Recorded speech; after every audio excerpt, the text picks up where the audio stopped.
देहरादून के राजपुर इलाके में हुई फायरिंग और रिटायर्ड ब्रिगेडियर की मौत के मामले में देहरादून पुलिस ने बड़ा खुलासा किया है। जिससे पहले रोड रेज बताया जा रहा था, वो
जा रहे थे तो दूसरे पक्ष ने उन्हें देख लिया और पीछा कर फायरिंग शुरू कर दी। जवाबी फायरिंग भी हुई और इसी दौरान सेना से रिटायर्ड ब्रिगेडियर इसकी चपेट में आ गए। घटना के बाद आरोपियों ने पुलिस को गुमराह करने के लिए इसे रोड रेज बताने की कोशिश की, लेकिन सख्त पूछताछ में सच्चाई सामने आ गई। बता दें कि पुलिस ने रोहित कुमार, मोहम्मद अखलाक, बार संचालक संदीप कुमार और आदित्य चौधरी को गिरफ्तार किया है, जबकि शांतनु त्यागी, कविश त्यागी, समीर चौधरी और वैभव अभी फरार है। पुलिस ने आरोपियों की निशानदेही पर 2 देसी तमंचे, 4 जिंदा कारतूस और 2 खोखा कारतूस बरामद किए हैं। इसके साथ ही घटना में इस्तेमाल स्कॉर्पियो वाहन को डोईवाला क्षेत्र से बरामद किया गया है। तो वहीं पुलिस ने जंजीस बार को बंद कर सील कर दिया है। उसके लाइसेंस निरस्तीकरण के लिए जिलाधिकारी को रिपोर्ट भेजी गई है। दिनांक 30 मार्च को सुबह 6:50 पर 112 के माध्यम से हमें एक सूचना प्राप्त हुई थी कि थाना राजपुर क्षेत्र में जोड़ी गांव के पास में कुछ वाहनों के बीच में आपस में रोड रेज और फायरिंग की घटना प्रकाश में आई है। तत्काल एसओ राजपुर चौकी प्रभारी और बाद में एसपी सिटी और मेरे द्वारा भी मौके का मुआयना किया गया। उस फायरिंग की घटना में हमारे ब्रिगेडियर श्री मुकेश कुमार की उस समय वहाँ घायल हो गया था। उनको जब तत्काल हॉस्पिटल ले जाया गया, वो सुबह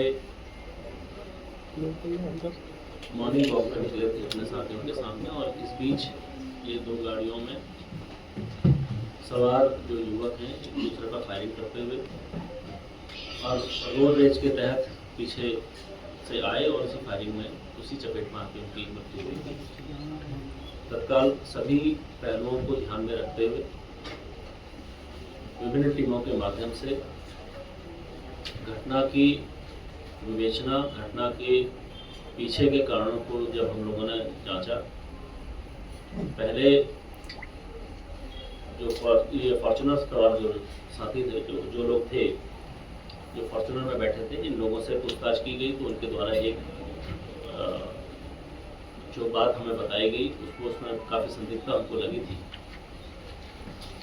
उसके बाद हम लोगों ने कोठाल गेट के पास में एक जैनजी पब एक खुला है, उसका जब सीसीटीवी फुटेजेस को देखा, उसे खंगाला तो ये बात प्रकाश में आई थी कि उससे एक दिन पूर्व 29 की रात को बिल को में ज़्यादा पैसे को लेके इनके बीच में जो झगड़ा हुआ था, उसमें जो क्लब के जो लोग हैं, क्लब के मालिक, मैनेजर और लोगों ने इनके साथ मारपीट की थी। उसी का बदला लेने के लिए सुबह मॉर्निंग तक इन लोगों ने उसका वेट किया, और जब सुबह ये अपने उस क्लब को बंद करके जा रहे थे और इसी रोड रेज में ये सारी घटनाक्रम हुआ है। इसमें दोनों ही पक्षों को दोषी माना गया है, क्योंकि जो हमारे वेटरन हैं श्री मुकेश जोशी साहब, उनकी जिस प्रकार से इस घटना में मृत्यु हुई है वो वाकई में उसकी मैं कड़े शब्दों में भर्त्सना करता हूँ और मेरी संवेदनाएं, देहरादून पुलिस की संवेदनाएं उस परिवार के साथ है। मैं यह भी सुनिश्चित करूंगा कि इसमें जो भी लोग शामिल थे, चाहे वो किसी भी जगह हो, प्रत्यक्ष हो परोक्ष हो, सबके खिलाफ सख्त वैधानिक कार्रवाई होगी। इसी को ध्यान में रखते हुए अभी आज हम लोगों ने 4 लोगों की अरेस्टिंग की है, जिसमें इस जैन जी क्लब का जो मालिक है संदीप, उसको भी हम लोगों ने अरेस्ट किया है।